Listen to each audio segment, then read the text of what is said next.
Sans plus de préambule, il me fait grand plaisir de vous présenter notre première conférencière d'aujourd'hui, Rose Moore. Rose Moore est l'infirmière en chef pour l'Écosse depuis 2010. Et dans ce rôle, elle conseille le secrétariat du cabinet et les ministres sur toutes questions reliées au nursing, les sages-femmes et les professions alliées de la santé, et directrice avec responsabilité pour les soins axés sur les personnes, les infections associées aux soins de santé et la réglementation des professionnels de la santé. Rose a commencé sa carrière en 1981. Elle a détenu des postes en pratique clinicienne et d'éducation du nursing avant de devenir la gestionnaire du développement des professionnels et la directrice adjointe dans les soins aigus. Elle est passée ensuite au service santé national pour diriger comme infirmière-chef pour aider à établir le service à l'échelle nationale. Elle est passée ensuite agente professionnelle au bureau de l'Angleterre, où elle a dirigé plusieurs enjeux, soins aigus, recherche et modernisation des carrières en nursing.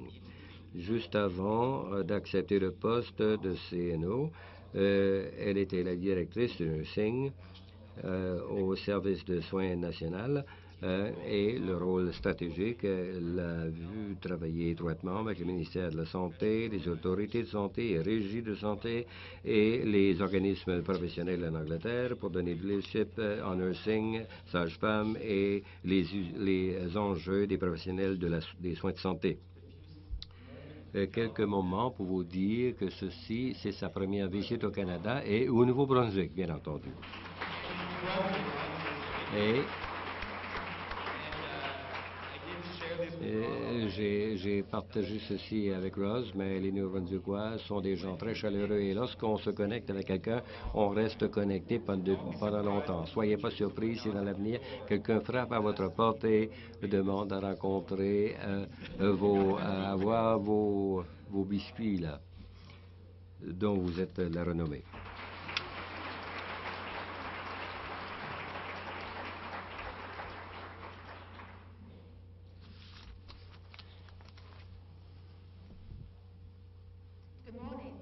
Bonjour. Est-ce que tout le monde peut m'entendre?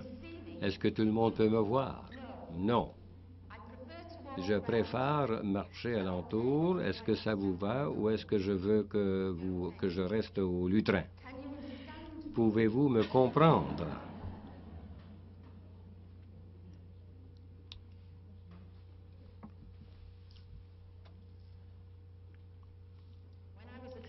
Lorsque j'étais à l'école, j'avais pris le français à l'école, mais je voulais vous dire bonjour en français. J'espère que ça fait longtemps que je l'ai fait, que j'ai dit quelque chose en français. J'avais 16 ans la dernière fois. Alors. Je suis très heureux d'être ici avec la famille d'infirmières au Nouveau-Brunswick.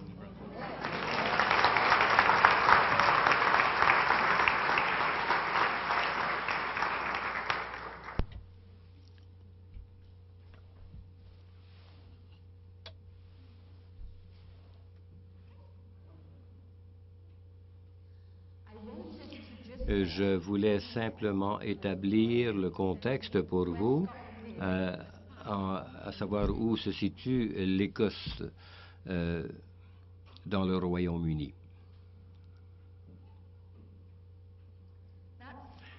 Alors ça, c'est le Royaume-Uni et l'Écosse est la moitié supérieure qui commence à peu près à Newcastle.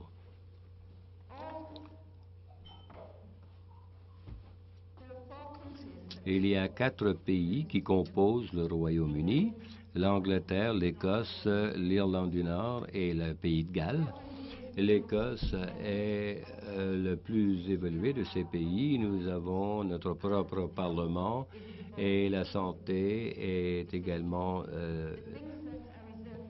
réservée pour nous en tant que prise de décisionnelle. Ce qui est réservé à l'Angleterre, c'est la défense, la taxation, et les programmes de sécurité sociale demeurent sous la direction de l'Angleterre. Alors, le transport, la santé sont dévolués et nous sommes autonomes là-dessus. Et l'Écosse poursuit l'indépendance pour l'avenir. Le Pays de Galles et l'Irlande du Nord ont leur propre assemblée, mais n'ont pas les mêmes pouvoirs que l'Écosse possède. Alors, voilà l'Écosse. Et en regardant la carte, il y a des similitudes probablement au Nouveau-Brunswick, en ce sens que nous sommes entourés de beaucoup d'eau, mais comme vous pouvez voir, il y a des régions de population, puis ensuite on a les îles en périphérie, où il y a de petites populations, mais qui quand même ont besoin du même niveau de soins de santé que tous les autres. Alors, beaucoup de gens à Édimbourg, et j'ai encerclé Édimbourg pour vous. Il y en a qui est allé du côté des Terres Hautes, mais c'est un beau pays comme le Nouveau-Brunswick, et c'est très humide et très vert. Et la température peut changer en temps d'une heure. Si vous n'avez pas la température, attendez des minutes et ça va changer. C'est ce que nous disons. L'Écosse est également renommée pour ses services de santé qui sont un des meilleurs au monde, à mon avis, mais on est renommé pour notre piètre santé, en dépit du gouvernement qui investit massivement dans la santé publique au cours des années. On était un des premiers pays à avoir une interdiction sur le fumage. On a investi des millions et des millions de livres dans la santé publique, mais néanmoins, nous sommes toujours comparés à d'autres parties de l'Europe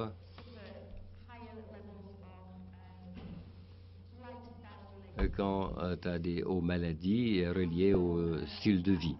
Alors ça, c'est notre point de mire à l'heure actuelle. Et toutes ces régions également sont un peu comme le Nouveau-Brunswick, ont leur propre identité. Je suppose que Saint John aura une identité différente d'autres parties, et toutes ces régions-là de l'Écosse ont une identité culturelle très forte. Et je ne suis pas originaire de l'Écosse, alors si vous essayez de placer mon accent, ne le faites pas. Et, mon accent, c'est Yorkshire, qui est en Angleterre, au sud, et au nord de l'Angleterre, pardon. Et j'espère que vous êtes en mesure de comprendre mon accent. Et ils ne me comprennent pas en Écosse. Et ce qui aide parfois. Je voulais vous parler un petit peu de ce que j'appelle la Grande Écosse. Alors, quelle est la culture et philosophie des soins de santé en Écosse? Nous sommes très indépendants. La nature de la géographie veut dire que nous devons être limités. Donc, on est bien en avant du jeu au Royaume-Uni et en Europe quant à la télésanté et télésoins. Si vous vivez dans ces îles, le Shetland par exemple, elles sont plus reliées en Scandinavie qu'en Écosse. Ça prend 4 heures pour se rendre n'importe où. Alors, imaginez vivre dans ces communautés où la télésanté n'est pas quelque chose qu'on choisit, c'est quelque chose qu'on doit avoir. Donc, on est un petit peu en avant des autres. Et on a un gouvernement nationaliste écossais qui veut dire qu'il est pas mal axé et a de fortes croyances dans les services publics qui sont payés par les deniers publics. Et c'est là où les divisions entre les 4 parties du Royaume-Uni commencent à se faire sentir. Donc, en Écosse, notre engagement est d'un service de santé payé à même les deniers publics, et c'est administré par le ministre, par l'entremise de moi-même et l'équipe de direction que je travaille avec.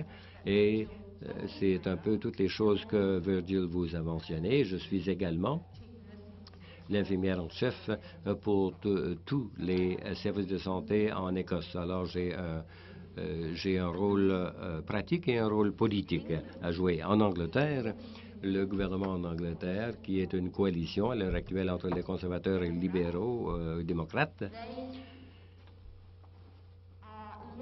ils se penche surtout sur une économie mixte dans les soins de santé, moussée par la compétition et les coûts. Alors, nous trouvons des fournisseurs du privé qui viennent des États-Unis pour s'occuper de certaines des chirurgies, des omnipraticiens, et il y a pas, ces choses-là n'arriveront pas en Écosse à moins qu'il y ait une révolution. Alors, les 4 pays du Royaume-Uni commencent à diversifier. C'est un petit pays comparé à vous-même. Et d'avoir tellement de diversité lorsque les gens déménagent dans les 4 pays, c'est pas mal, ça devient difficile. En termes de nursing, de soins infirmiers, en Écosse, il y a 160 000 infirmières en Écosse seulement. Alors, c'est le plus grand groupe de professionnels de la santé. Et ici, ce serait la même chose, j'imagine. Nous sommes réglementés par le Conseil du nursing de sages-femmes. C'est réglementé par le même corps. Nos réglementeurs, contrairement à vous, est concentré vraiment sur le maintien du registre et d'établir les normes. Nous n'avons pas d'organisme professionnel. On a le Collège royal du nursing et le Collège royal des sages-femmes, mais ils sont également unionistes ou syndicalistes. Et il y a des tensions qui peuvent se jouer entre ces 2 rôles. Alors, c'est ça la différence. Et je suis très intéressé dans le modèle que vous avez ici au Nouveau-Brunswick et qui, à mon avis, est unique au Nouveau-Brunswick, mais c'en est un qui, à mon avis, ça nous serait avantageux de s'y pencher. Alors voilà la toile de fond et j'espère que ça vous aide à comprendre ce que je vais vous livrer. Alors donc, pourquoi est-ce que j'ai commencé comme infirmière-chef en Écosse à poser des questions au sujet du professionnalisme? Et les gens ne parlent pas de professionnalisme depuis longtemps. Et principalement parce que les gens ne savent vraiment pas ce que ça veut dire. Il n'y a pas une seule définition du professionnalisme. Ce sont là quelques diapos d'infirmières en Écosse. Ce sont des photos d'infirmières et infirmiers en Écosse et ça démontre la diversité du rôle. Et comment est-ce que le nursing a changé depuis mon arrivée comme étudiante en soins infirmiers en 1978. Donc aujourd'hui, ce rôle de l'infirmière s'est élargi. Mais il y a aussi les pratiques avancées, les rôles indépendants. On travaille dans plusieurs ambiances, bien en dehors de la zone de confort traditionnelle des soins aigus en hôpital. Je pense qu'on est mieux payé qu'on l'était auparavant. C'est peut-être controversé comme sujet. Je sais que les gens ont des points de vue différents, mais je ne peux que comparer les salaires pour une infirmière de chevet en Écosse comparé à, par exemple, des professionnels non immatriculés. Je regarde à mes propres statistiques lorsque je touchais centaines de livres, mais nous sommes mieux payés, on est mieux formés certainement que jamais auparavant. Et je suis très ravi et fier de cela, ayant été un défenseur du niveau de bac pour la formation infirmière et un bon apprentissage axé sur le travail de nursing. Et on a aussi la recherche. On n'a jamais eu autant de recherche avec données probantes. Et le nursing est en meilleure posture et position que jamais auparavant. Donc, ma question était, et ça a été pris d'un sondage du Collège royal du nursing, ils font ça à chaque année, et c'est juste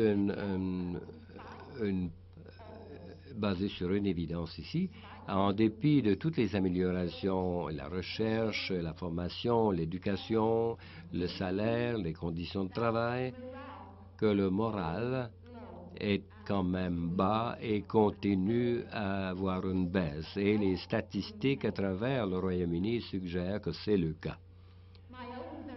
Mon propre leadership visible en Écosse veut dire que je passe beaucoup de temps dans les services et dans toutes sortes d'ambiances et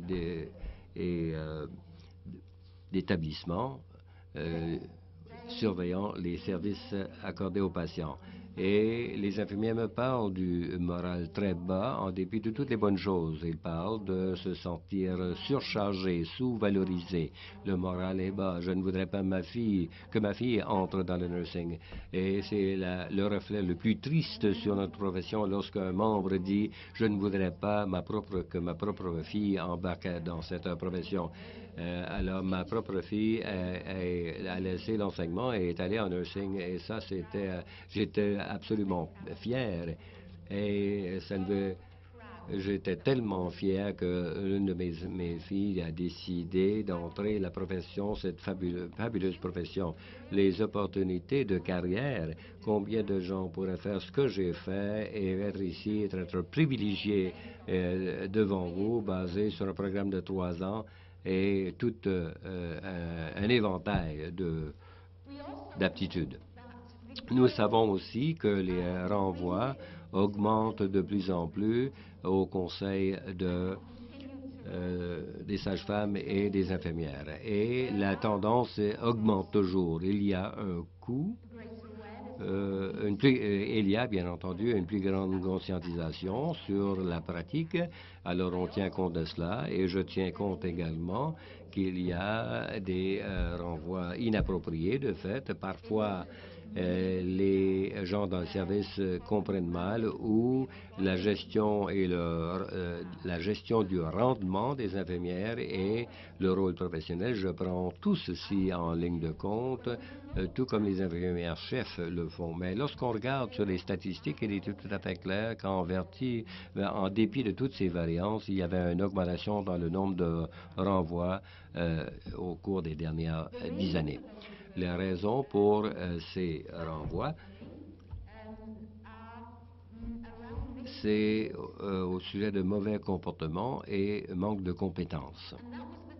Et c'était, bien entendu, la chose. Si c'était les praticiennes vraiment draconiennes, là, et vous avez entendu parler des choses, Barry Elliott et une infirmière, Leeds, je ne sais pas qu'est-ce qui mousse les gens, mais ils ont décidé de tuer des patientes par injection. Alors ça, c'est le genre de choses que je ne pense pas qu'on puisse prévoir, mais ces personnes existent. Même si c'était ces gens-là qui augmentaient la tendance dans les statistiques, mais ce n'est pas ça.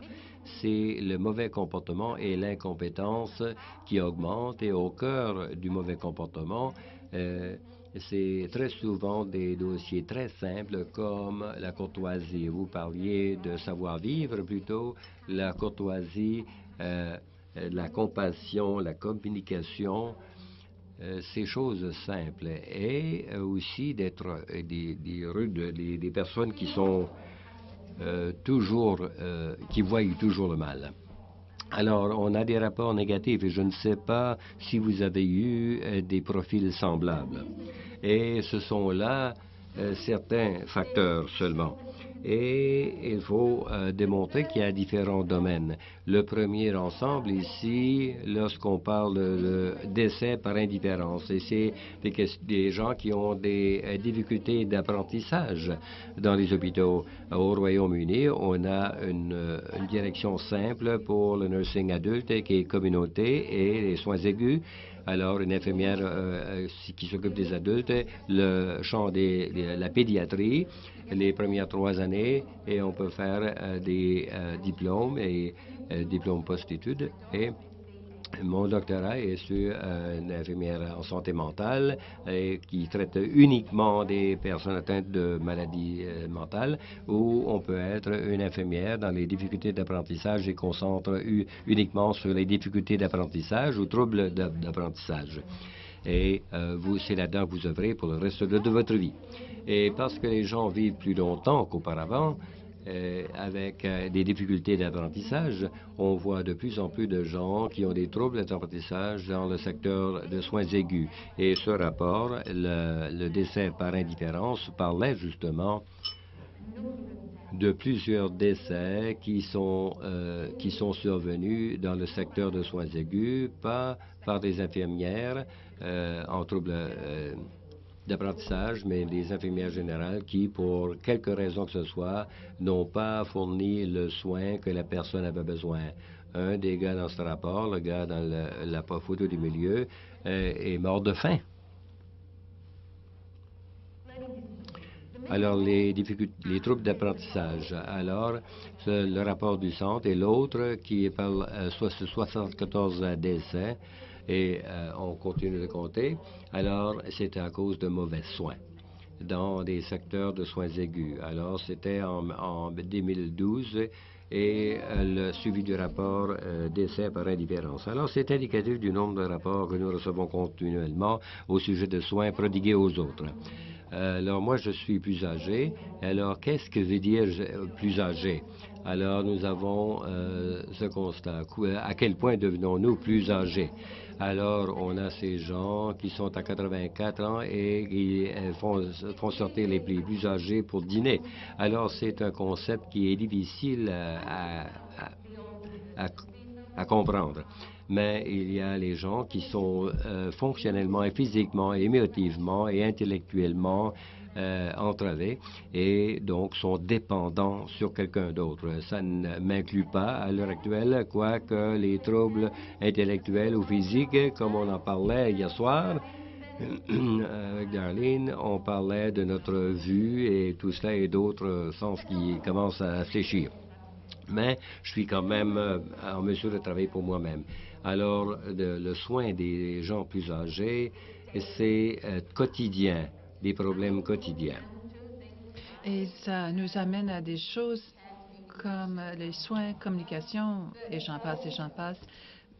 Mais aussi, on parle de soins fondamentaux, bien manger, boire, ne pas donner suffisamment de liquide, soins ambulants, manque de soins et tout le reste. Mais intéressant de noter que selon les données, les indicateurs de qualité démontrent une tendance vers la hausse. Alors, si on en fait une évaluation objective, les soins prodigués en Écosse sont meilleurs qu'ils n'ont jamais été.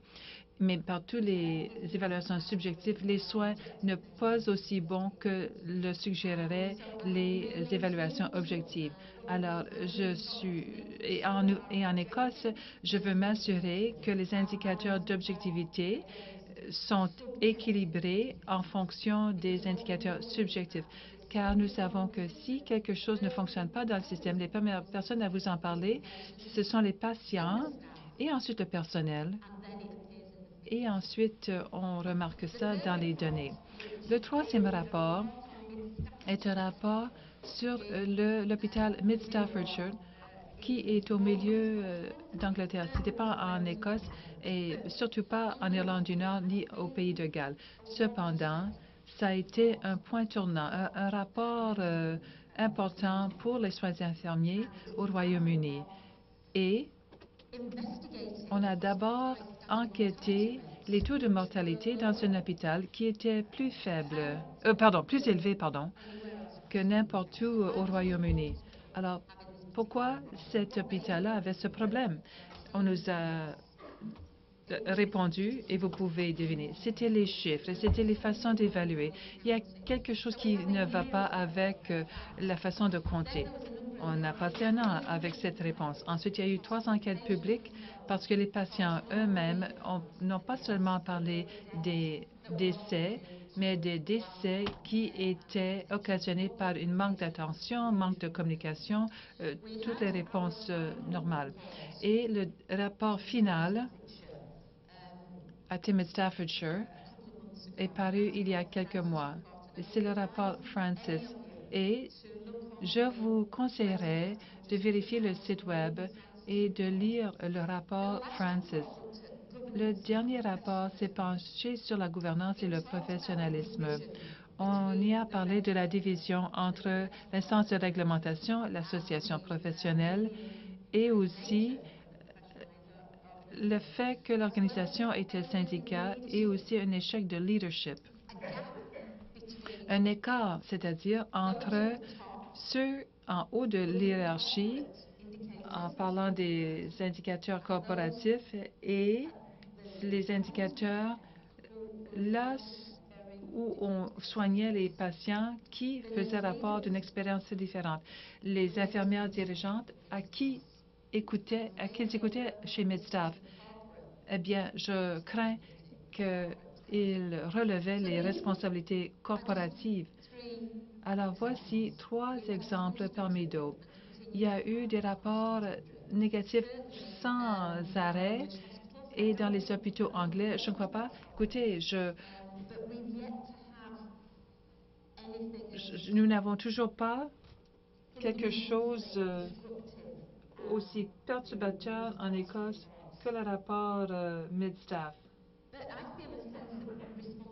Mais j'ai un sentiment de responsabilité parce que c'est la famille des infirmières et j'aimerais que nous acceptions la responsabilité pour les échecs à l'endroit des soins. Et ça braque les lumières sur les soins infirmiers et mène à un degré d'ingérence politique à l'endroit de la profession. Le gouvernement anglais se penche sur l'éducation des infirmières, par exemple. Nous répétons souvent dans les médias trop beau pour être lavé.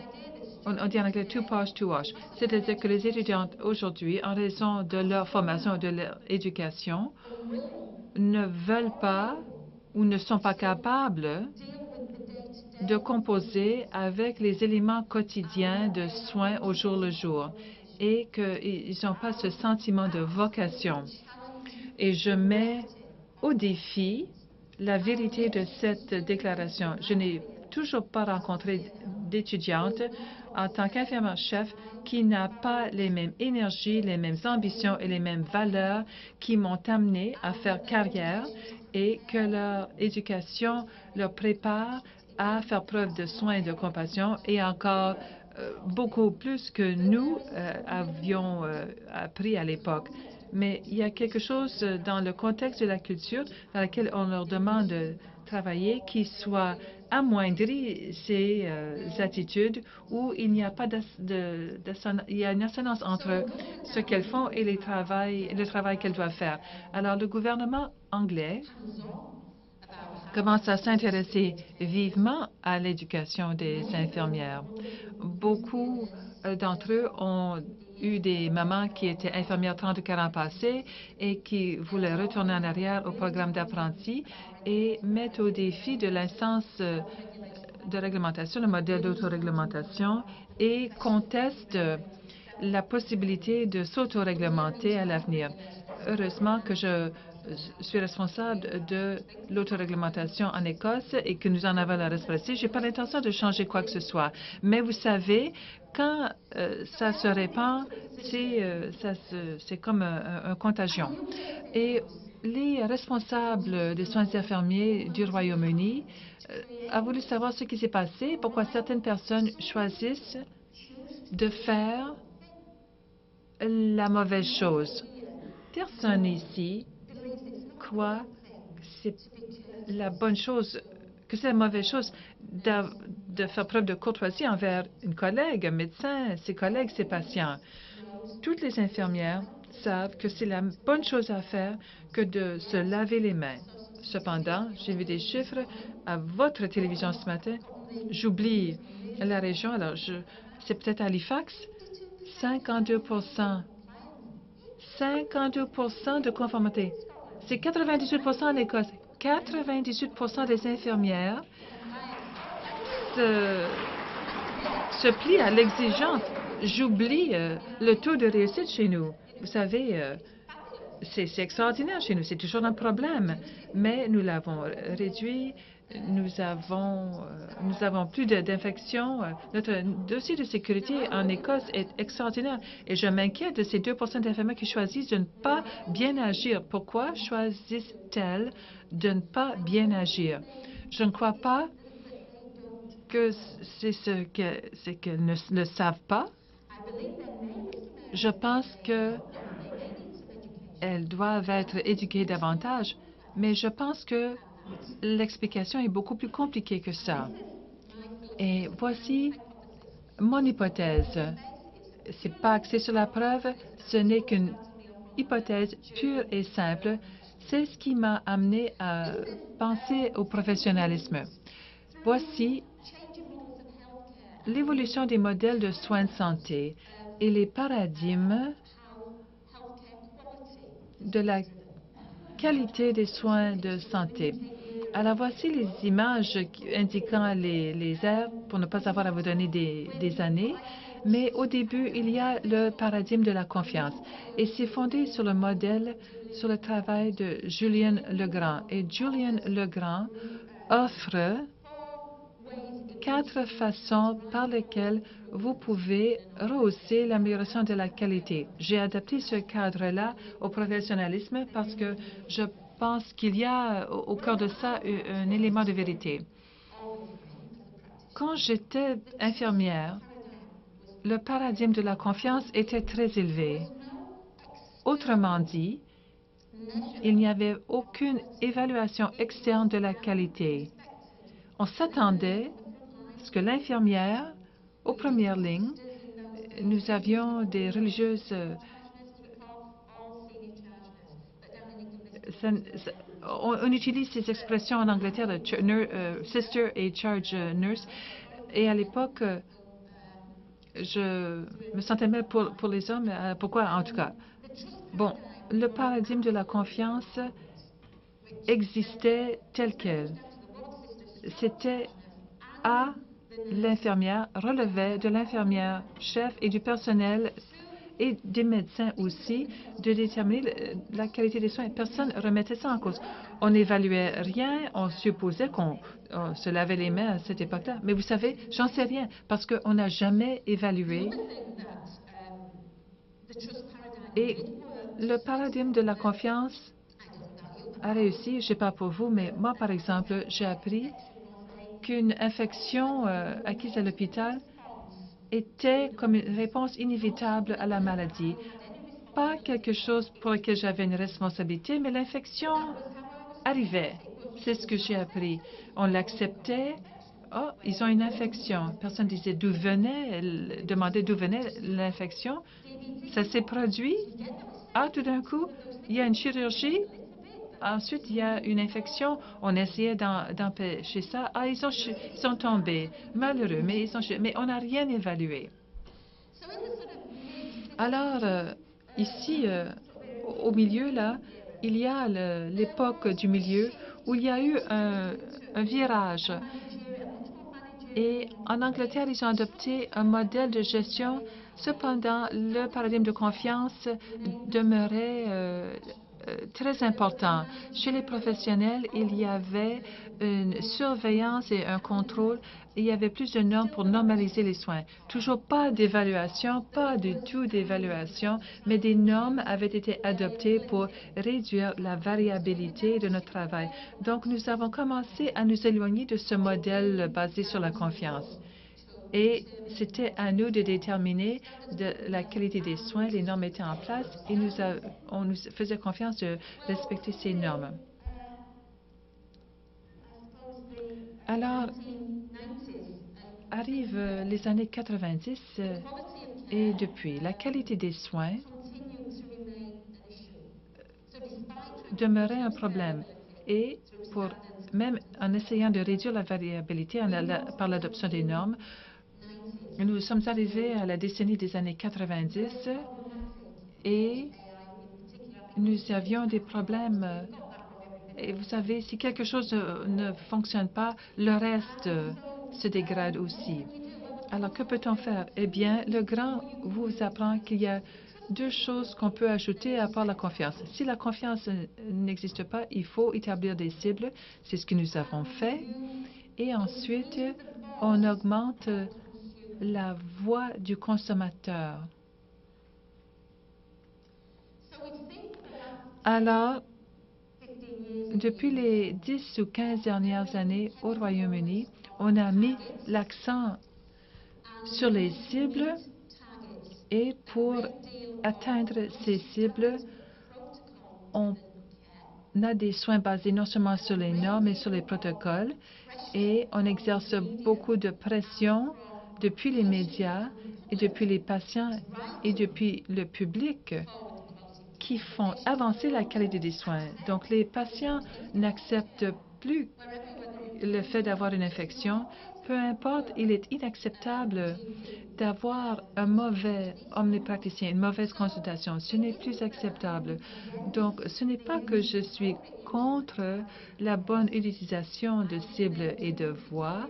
Je pense que, et surtout pour les voix des consommateurs, nous permettent de rehausser le niveau de qualité. Ma préoccupation, c'est l'impact que cela a eu sur la profession. D'ailleurs, je crois que ce virage représente une baisse au niveau du professionnalisme, c'est-à-dire la volonté de bien faire parce que c'est la bonne chose à faire. Voici comment ça se manifeste. Voici comment j'entrevois ça. Cette culture de cible signifie que les postes, rôles et responsabilités sont nettement différenciés et segmentés. Alors, vous allez voir dans les secteurs des soins actifs le besoin de respecter leurs objectifs, tandis que à l'unité des admissions, on veut respecter d'autres cibles. L'unité de chirurgie veut réduire les temps d'attente parce que c'est la chose la plus importante. Les hommes, les praticiens mettent l'accent sur la santé publique, réduire le tabagisme et tout ça. Alors, il y a toutes ces choses-là, les responsabilités sont nettement différenciées et segmentées au moment de vouloir respecter les cibles et de les atteindre. Et on nous exhorte constamment d'adopter ce paradigme et de travailler en équipe multidisciplinaire. Et en tant qu'infirmière, on nous demande de dire quelle est notre contribution et notre position au sein d'une équipe multidisciplinaire. Mais au moment de faire partie de ces équipes multidisciplinaires, nous ne partageons pas la responsabilité. Donc, quand le rapport Francis a été publié et on a parlé d'échec à l'échelle de la nutrition, ce n'était pas le problème de l'équipe multidisciplinaire, c'était un échec pour les soins infirmiers. Alors, même si on travaille au sein d'équipes multidisciplinaires, nous ne partageons pas la responsabilité pour l'ensemble de tout ça. Et je pense que ça fait partie de la culture. Je ne pense pas que cette culture a causé cette différenciation et les équipes multidisciplinaires ne travaillent pas ensemble parce que les membres de l'équipe ont d'autres éléments qui les dirigent. Et voici une chose que je n'aime pas. Et les infirmières qui sont perçus comme des intrants ou des ressources dans l'entreprise qui peuvent être formées, manipulées ou utilisées selon les besoins. Ça vous paraît logique, ça? Alors, plutôt que de permettre à la profession de déterminer ses rôles, responsabilités et sa contribution, on nous décrit constamment, et je ne sais pas si c'est la même chose, concernant le nombre, quelle sorte, où on travaille. Et s'il y a un écart ou une lacune, eh bien, les infirmières prennent de l'ampleur, pas physiquement, mais nous, on accepte de plus en plus de responsabilités et puis on est là pour combler toutes les lacunes. Vous voulez qu'on respecte cette cible? Bon, demandons à cette infirmière qui s'occupe des congés, que l'infirmière s'occupe de ceci et de cela. Alors, nous sommes des ressources constamment manipulées ou utilisées. Les autres professions n'acceptent pas de se faire traiter de cette façon. On ne l'autorise pas. Nous devons cesser de demander la permission et de demander aux gens de nous écouter. Les gens ne peuvent pas livrer quoi que ce soit sans vous. Utilisez cette force.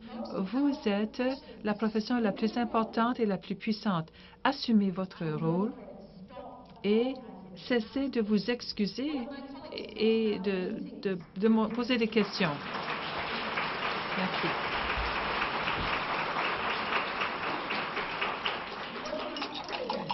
Une de mes collègues décrit une salle remplie d'infirmières et de médecins et j'espère que vous ne vous sentez pas offusqué par cette description. Mais voici l'expérience de cette personne et la mienne. Je ne dis pas que c'est la vôtre. Les infirmières dans cette salle sont des petits chiots parce qu'elles ont la tête penchée d'un côté, elles écoutent, elles ont envie de faire plaisir aux autres, tandis que les médecins sont comme des chats.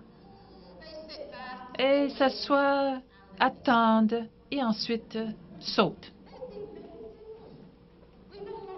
Vous savez, nous avons beaucoup à apprendre de nos collègues médecins au sujet de leur influence politique, de leur positionnement et de la supposition que le modèle ne peut pas et ne fonctionnera pas sans vous.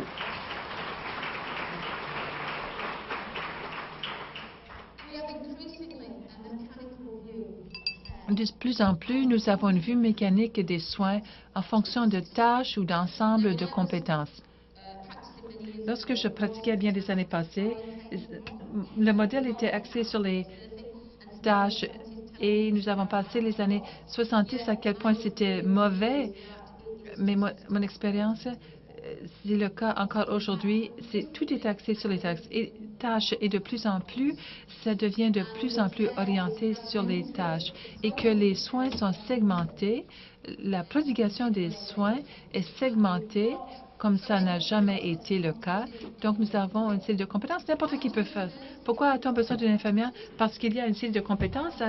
Pourquoi a-t-on besoin de la profession s'il faut assumer une série de compétences avec lesquelles on peut former les autres? Eh bien, moi, je crois que être infirmière, c'est beaucoup plus que d'avoir une série de compétences. Les compétences nous permettent de comprendre et de définir tout ce qu'il nous faut pour bien travailler dans une situation particulière, compte tenu des questions contextuelles et déontologiques. Mais c'est beaucoup plus que ça. Ça va beaucoup plus loin que ça. C'est la volonté et la croyance et la vocation, vouloir bien faire comme on fait ce travail. Et je pense que ça, c'est l'élément. Je me préoccupe du fait que ça a été perdu ou que nous sommes en voie de perdre.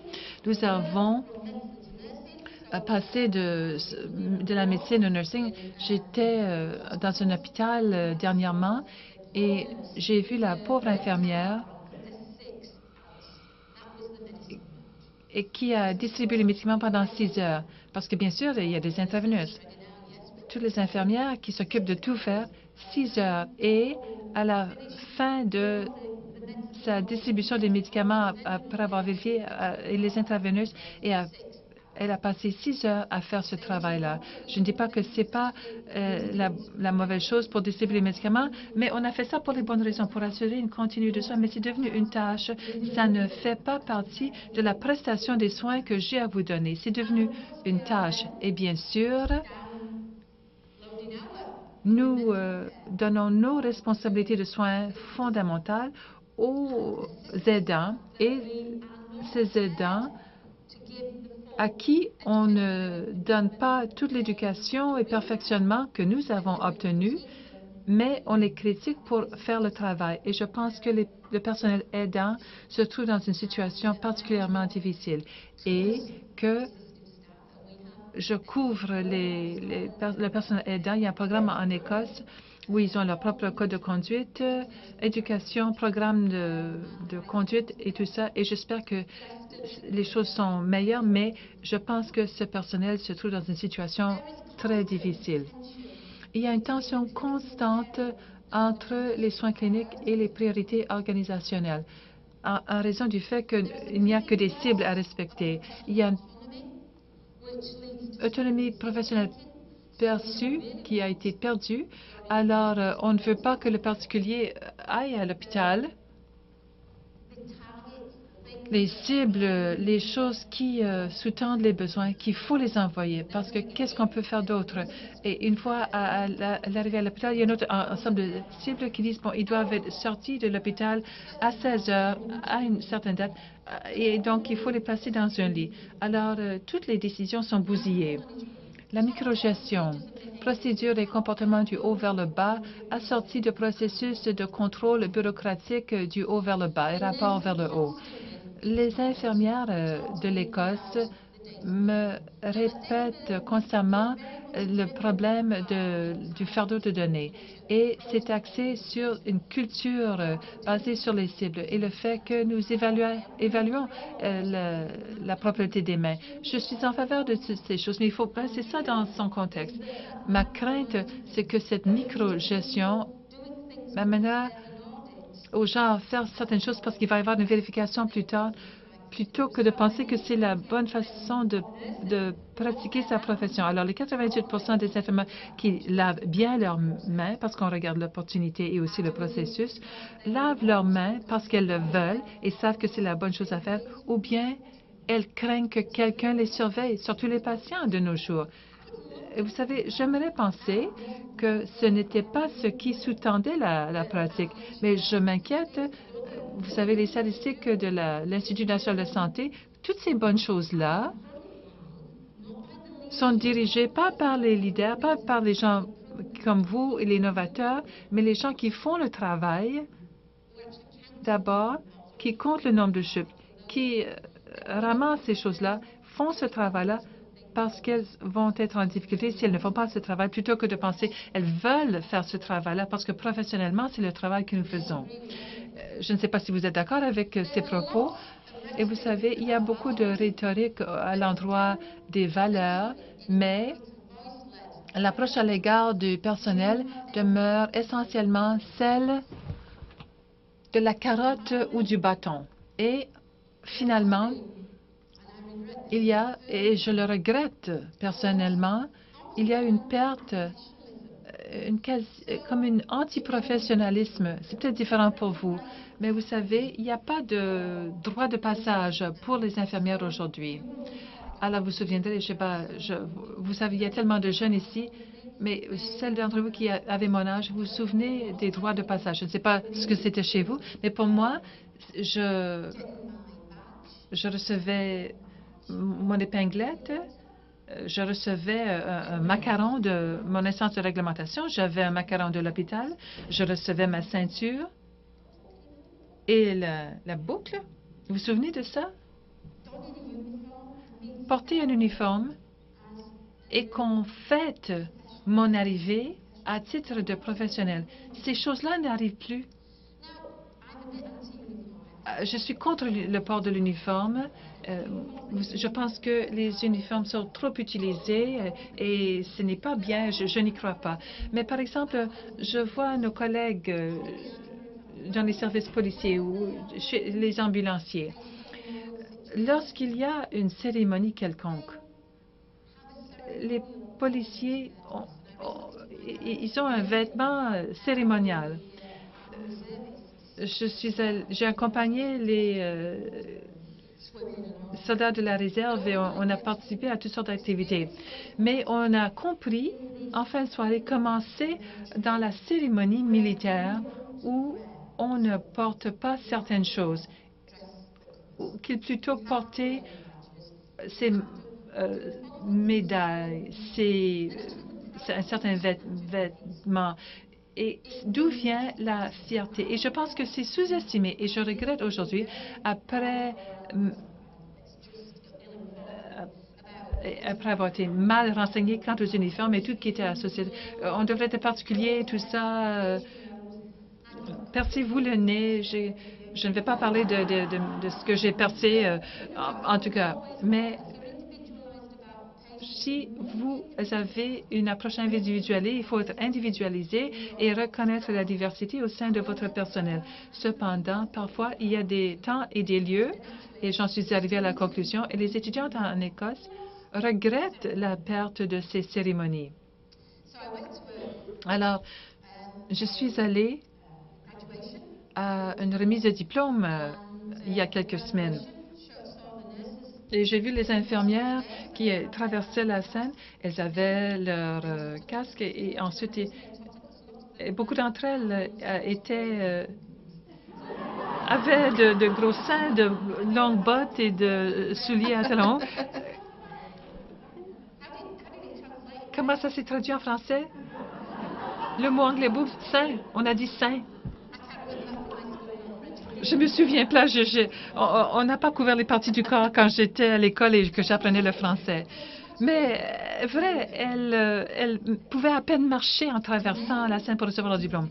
Les hommes, parce que le costume national de l'Écosse, les gens sont très fiers de la tenue vestimentaire traditionnelle. Les hommes paraissaient merveilleux parce qu'ils portaient leur kilt. Et il y avait un élément de cérémonie. Ils se sont bien habillés pour la cérémonie. Mais les filles paraissaient mal. Et ensuite, sont venus les ambulanciers. Les ambulanciers étaient vêtus de vert. Chacun d'entre eux portait un costume vert. Ils ont traversé avec leur uniforme. Ils ont accepté leur diplôme. Et après, alors pourquoi, j'ai demandé après, pourquoi as-tu porté ton vêtement? C'est beau de le voir. Ils m'ont répondu, ben, c'est la raison pour laquelle j'ai fait mes études. Je suis entrée dans la profession aujourd'hui. C'est pas que j'ai reçu un diplôme. Voici l'uniforme que je porte qui démontre que j'ai obtenu cette certification. Alors, on devrait peut-être parler à nos étudiants de la cérémonie. Est-ce que nous fêtons ce droit de passage? Est-ce que nous créons un sentiment de fierté et d'appartenance à sa profession qui nous a définis pendant les années 70 et 80? Dans le modèle dit de confiance, où la responsabilité de devenir professionnel était la chose qui vous était répétée inlassablement depuis le tout début. On assume la responsabilité d'une infirmière immatriculée et en soi, ça devenait une source de fierté, de responsabilité et de redevabilité. La perte de certaines de ces choses, à mon avis, signifie qu'on n'a pas ce même sentiment d'identité chez les étudiantes. Voici ce que j'ai constaté. Une espèce de dissonance, manque de lien en quelque sorte. C'est pas pour ça que je suis venue en nursing. Ce n'est pas ce dont il s'agit. Je ne veux pas essayer de cadrer, de faire cadrer ma pratique dans ce faux modèle qui ne valorise pas ces choses que je valorise moi. Ce qui fait en sorte que le choix de faire la mauvaise chose encore plus intriguant à mes yeux. L'aliénation. Ça aussi, il y a un grand sentiment d'aliénation. J'ai fait une petite étude du moral chez les infirmières et les infirmiers en Angleterre. Pas en Écosse, non. C'est pas gentil, hein? Mais bon, on l'a fait à quelques... C'est la directrice du nursing qui a demandé de faire ça. Et ce qu'on a constaté, c'est que la majorité des infirmières qui travaillaient à ces étages-là avaient faim, cliniquement, là, avaient faim. Et ils ont essayé justement de mesurer la colère. Et ces femmes-là étaient vraiment très, très fâchées. Elles n'avaient pas faim, elles étaient fâchées. Ils aimaient bien l'idée d'être une infirmière, mais détestaient le travail. Vous comprenez ce que j'essaie de vous dire? Ils ont valorisé leur carrière, mais ils détestaient ce qu'ils faisaient. Alors, c'est pas tout le monde, c'est pas le cas de tout le monde et tout le temps, mais dans certains secteurs, je crois que c'est tout à fait le cas. L'évaluation médicale, je ne sais pas si vous avez ça ici, mais ce sont ces unités d'évaluation par lesquelles les gens passent et repassent, surtout pour les chirurgies facultatives ou générales. Peut-être moins du côté des santé communautaires, mais je dois dire que de plus en plus, j'entends on parle de cette même aliénation chez les infirmières en santé communautaire et chez les infirmières en soins aigus. Peut-être moins du côté des infirmières en santé mentale ou des infirmières travaillant auprès des personnes handicapées, où le modèle infirmière est resté très fort. Une perte d'identité. Quelqu'un m'a dit ça hier soir. Qui suis-je? Qui suis-je? quelle est ma place, où j'en suis dans l'aspect social des soins. C'est un monde en changement dans lequel on vit. Ce sentiment d'impuissance, le fait qu'on n'ait pas le contrôle de la qualité des soins relève de quelqu'un d'autre et non pas de moi. Donc, la colère, la frustration, j'en ai déjà parlé. Le manque de discrétion également. Est-ce qu'on fait plus que ce que le travail vous demande? Je ne suis pas payée pour faire ça. On venait justement d'avoir une discussion sur le mentorat. Ah ben, moi, je ne suis pas payée pour faire ça. Est-ce que vous voulez faire plus de ci ou de ça? Je ne suis pas payée pour ça. Ça devient une espèce de terminologie courante. Je peux comprendre parce que vous ne devriez pas continuer d'ajouter à vos tâches, à ce que vous avez à faire. Mais quand cette discrétion oblige le patient à demeurer dans son lit parce que là, vous vous en allez, vous. Donc, l'infirmière de district, ça sera la prochaine.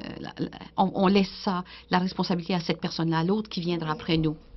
Manque de confiance ou faible confiance envers les collègues, l'utilisation des codes d'imputabilité sur la défensive. On tient des notes, on prend des notes, pas parce que c'est la chose à faire, mais c'est plutôt pour vous protéger.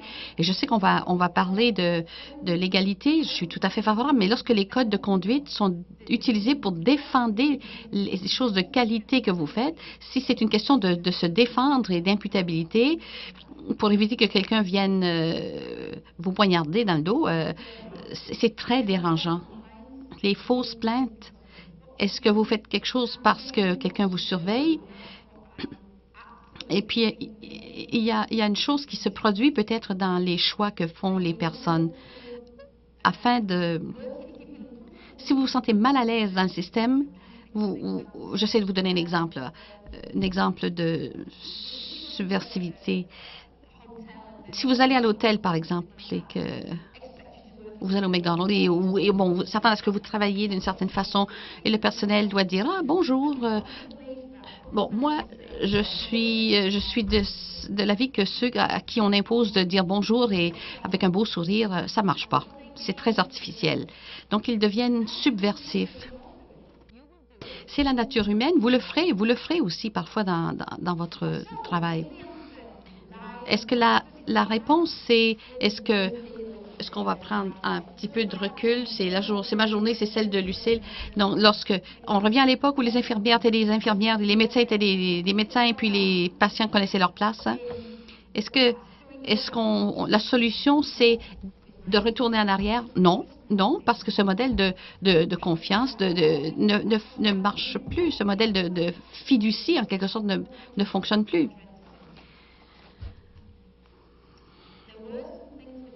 Il y a des choses qu'on a quand même bien faites et c'est ces choses-là que j'essaie de vous parler. C'est de ce dont j'essaie de vous parler aujourd'hui. Il faut revitaliser votre profession parce que je crois que c'est peut-être le chaînon, le maillon manquant. C'est ce qui ferait en sorte que les choix que vous ferez, et le jour où vous commencez à soigner, mais ça, c'est une chose. Mais aussi, sur le plan professionnel, ça vous donne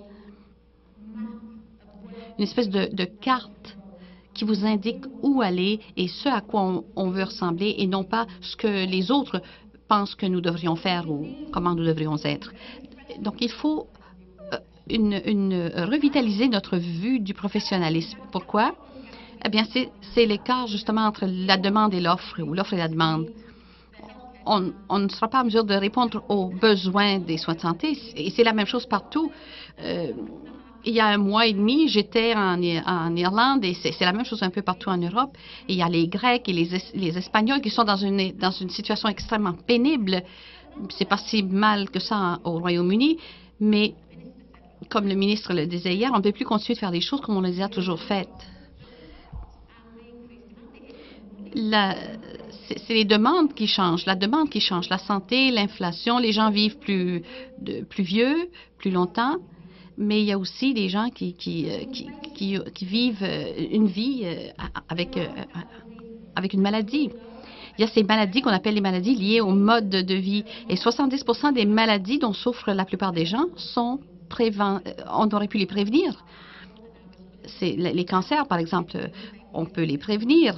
Je lisais les journaux hier matin qui disaient que pour les maladies, les taux de maladies coronariennes au Nouveau-Brunswick est extrêmement élevé, mais c'est lié au mode de vie. C'est un choix de mode de vie.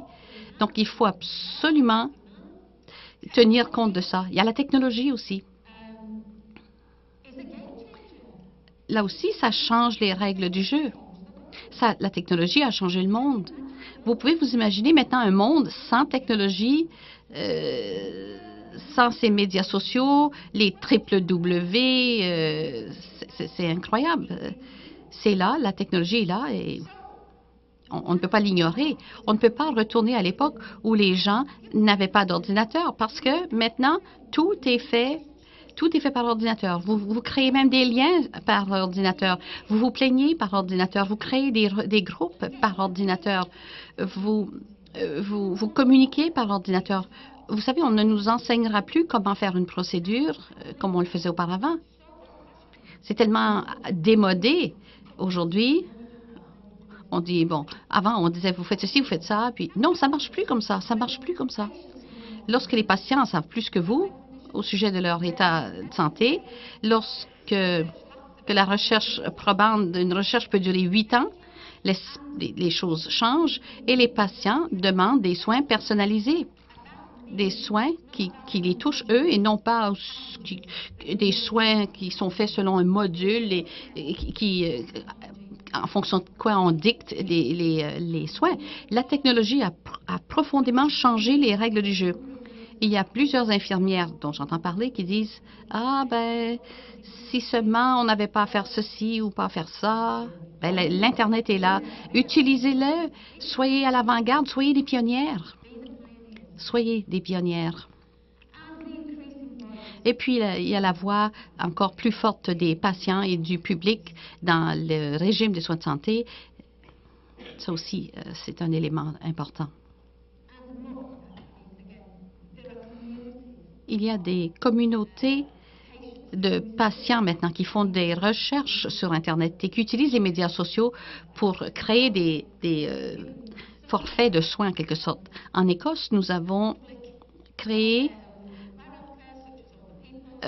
pour les personnes plus âgées, eh bien, ces personnes-là ont l'argent pour dépenser. S'ils veulent acheter un motorisé là, avec l'argent, eh bien, ils vont pas, on va pas, ils peuvent l'acheter s'ils le veulent. Ils n'ont pas besoin qu'on leur dise comment dépenser leur argent. Donc, les choses sont très différentes. L'autre raison, c'est parce que, bon, on doit s'éloigner de ces stéréotypes, bon, des bons, des mauvais, des bonnes infirmières, des mauvaises infirmières. C'est une recherche de Nicola White qui a travaillé à l'Université d'Edinburgh et qui parlait d'infirmières qui parlait de cette image qu'on avait de l'infirmière. Et quand on voit les récits au sujet de l'infirmière, on dit, ben non, il faudrait créer nous-mêmes nos propres stéréotypes, se débarrasser des vieux stéréotypes. Et je crois que nous avons besoin de nouveaux regains à cause de cet effritement dont j'ai parlé. On ne peut plus maintenant tenir pour acquis cette bonne volonté, ce respect et ce rôle de défense des gens que nous servons. Parce que certains d'entre eux ont déjà connu des soins médiocres. Il y a des personnes qui... ces personnes-là vont se rappeler de ces choses-là. C'est ce qui va demeurer avec eux pendant toute leur vie. Ça a été créé et chaque infirmière qui fait la mauvaise chose, ce jour-là en particulier, non seulement crée-t-elle une image de cette infirmière qu'elle est, mais elle crée également une image et une perception de l'ensemble de la profession et de l'hôpital et de l'unité de soins de santé primaire ou encore au conseil où ils travaillent. Et en Écosse, ça ruine vraiment la réputation. Souvent, les infirmières sont le jalon à partir duquel le reste du service est évalué. Si on a eu une mauvaise expérience sur le plan infirmier, ça se répercute. On ne parle pas de ces centaines de bonnes infirmières et qu'il n'y en a eu qu'une seule mauvaise. Eh bien, on va généraliser. C'est la nature humaine. On ne peut pas changer ça. Donc, il faut, je pense, rafraîchir et revitaliser notre professionnalisme. Cela dit, j'ai préparé un programme et on a, au nom des infirmières en chef du Nouveau-Brunswick, du Royaume-Uni et celles du Nouveau-Brunswick qui pensaient vouloir faire quelque chose, c'est un programme qui réglemente la profession, les universitaires, les professionnels de la santé, tout ça. En fait, il y avait tout un regroupement de personnes qui parlaient pour la première fois de cet ingrédient essentiel, cette perte, si on peut la qualifier ainsi. On a examiné les éléments probants et on a déjà en main ce rapport. J'aimerais bien voir une de ces choses-là. Je perds toujours ma petite clé mémoire. Et quand j'en ai une comme ça attachée à mon poignet, c'est peut-être la solution. Bon. On s'est penché sur le professionnalisme dans le contexte d'aujourd'hui. À quoi ça ressemble? Comment est-ce qu'on le manifeste? On a parlé des coûts également liés au professionnalisme. On a tenté de voir ce à quoi ça ressemble et ce qui serait nécessaire aujourd'hui. Nous avons vu comment nous pouvons faciliter le professionnalisme. Nous avons des normes professionnelles, des règlements, ça fait partie de tout ça. On a parlé aussi de questions culturelles. Nous avons parlé de la façon avec laquelle les directrices de nursing et les autres professionnels peuvent créer une culture qui va permettre au professionnalisme de bien s'installer, qu'on le valorise aussi, ce professionnalisme. On a parlé de recrutement, de sélection, de leadership, de modèle de rôle, de leadership, de développement, de la promotion et la communication sur le professionnalisme. Mais nous avons aussi parlé avec courage, je pense, de mesures et de professionnalisme, mesures du professionnalisme, parce que si on ne nomme pas les choses par leur nom, on ne peut rien y faire. Même si je n'ai pas voulu être négative au sujet de l'importance de mesurer ou d'établir des cibles, ils ont tous leur place, mais si on ne nomme pas la chose, si on ne la rend pas explicite et qu'on n'obtient pas de rétroaction, alors ça devient quelque chose ou ça demeure quelque chose de subjectif, un concept un peu flou, subjectif, qui est accepté de façon différente. Peut-être que ces infirmières qui ne satisfont pas aux normes professionnelles ont une idée du professionnalisme qui est différente du vôtre. Et je me demande si ce n'est pas le cas. Peut-être que le fait de faire son travail, en faire juste assez pour recevoir sa paye, répondre aux objectifs, mais pas plus, c'est peut-être ça le professionnalisme pour certaines personnes, alors que pour nous, c'est tout à fait différent. Donc, il fallait mesurer le professionnalisme et voir quels sont les outils qu'on pourrait utiliser. Et nous avons fait des recommandations dans ce sens-là. Nous avons conclu que le professionnalisme est très important. C'est important pour les gens. Les infirmières reconnaissent les diapositives numéro 10 et 11, ces diapos qui portent sur l'impact du professionnalisme sur le comportement, mais aussi comment ils se sentent aliénés, impuissantes. Ils ont reconnu cette image-là et ce n'était pas seulement moi. Parce que le professionnalisme est souvent décrit comme étant une absence ou encore la présence de valeurs négatives, alors c'était très difficile d'expliquer. On a donc décidé de changer un peu et renforcer le comportement positif plutôt que de s'attendre à ce que ça soit au cœur de la vie professionnelle des gens, tout simplement parce qu'ils ont ils ont suivi le programme en question. Et on a examiné également comment on va mesurer ça, comment on va appuyer ça. Nous voulons voir comment on peut marquer cette transition pour devenir une infirmière immatriculée, mais pour la profession plutôt que mes idées un petit peu désuètes. il y a ces infirmières qui ont l'impression qu'ils ne font plus cette transition vers la profession d'une façon aussi distincte et marquée comme c'était le cas par le passé et qu'ils souhaiteraient que ça revienne. Et nous avons conclu également qu'il y a des agents, qu'on peut prédire le professionnalisme ou le manque de professionnalisme. Et on peut donc continuer de favoriser ce professionnalisme pour s'assurer que cette petite flamme reste bien forte. Il y a aussi l'indicateur de Donald Mercer qui a fait ce travail.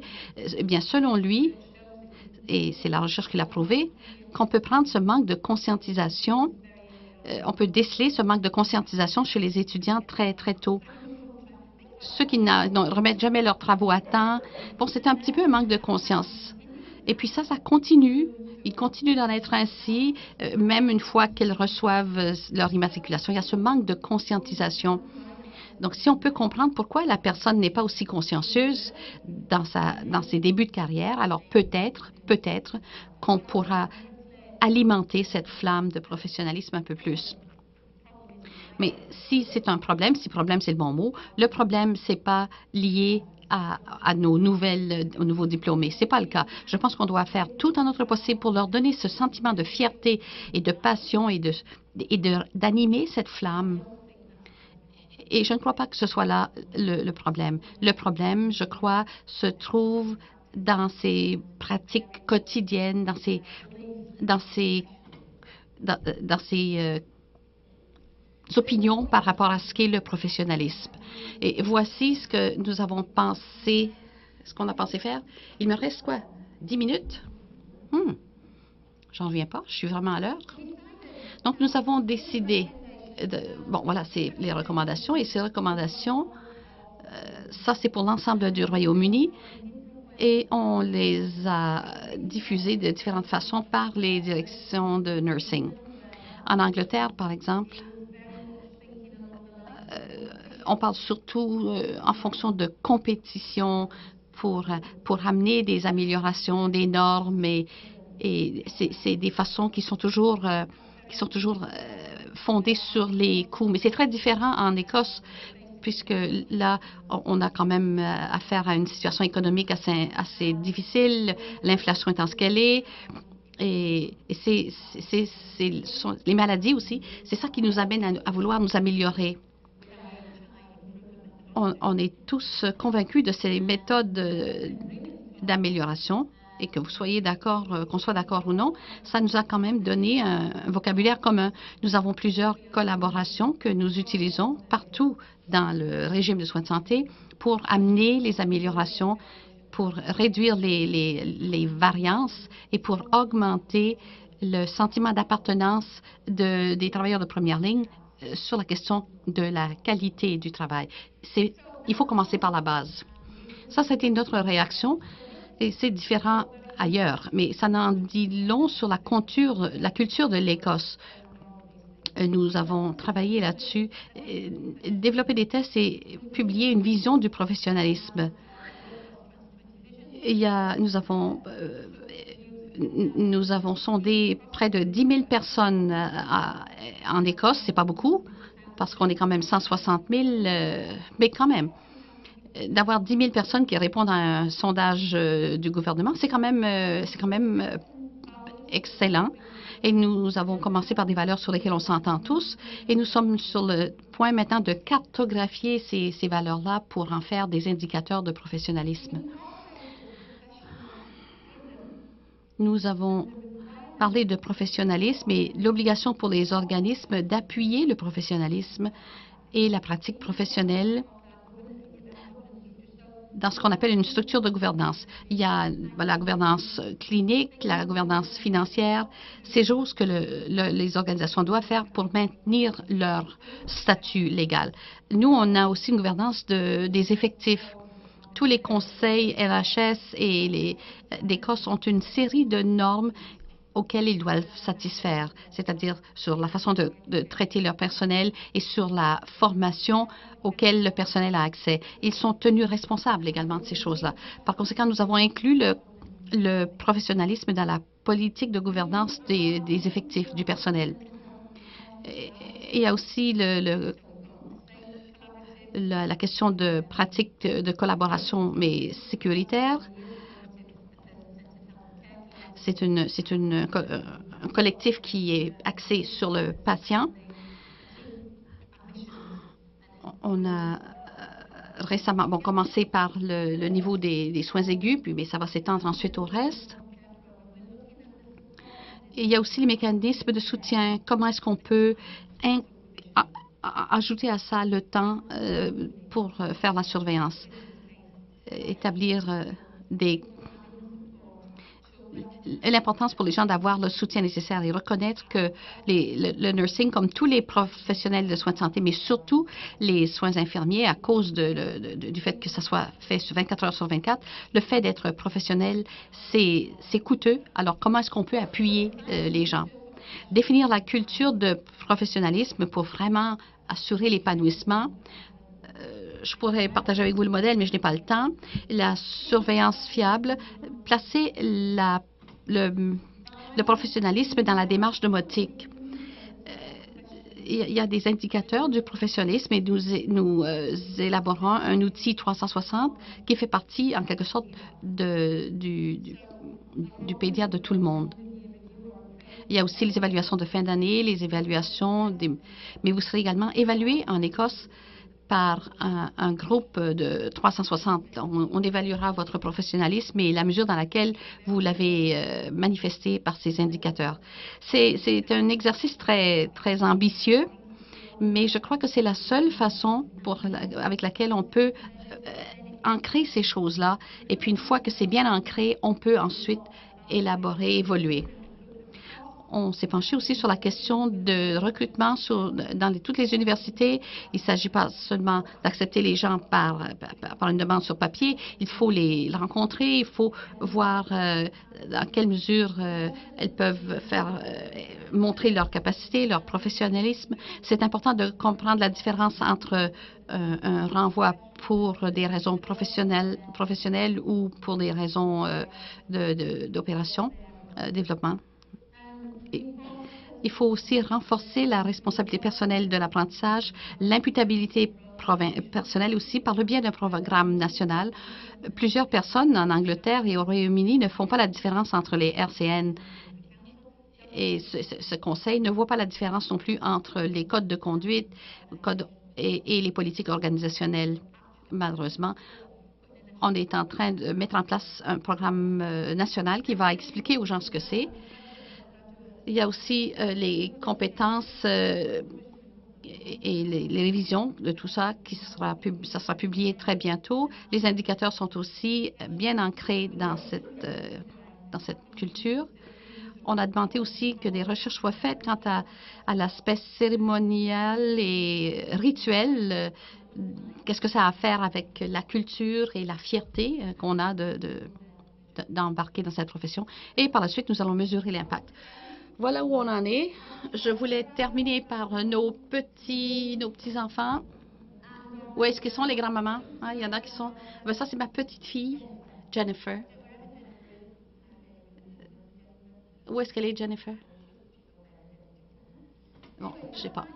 Ça, c'est ma petite Jennifer, moi. Elle a 3 ans. Nous avons 3 enfants, mais Jennifer, c'est la fille de mon aîné qui a 32 ans. La voici. C'était son premier uniforme d'infirmière à 3 ans, cadeau de Noël.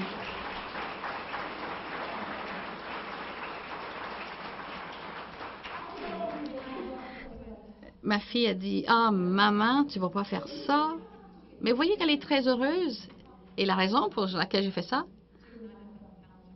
c'est pour me rappeler d'abord comment je l'aime et comment c'est tout ce qu'elle représente pour moi. Mais je crois sincèrement que ce que nous faisons aujourd'hui, ce sera le legs qu'on laissera à Jennifer.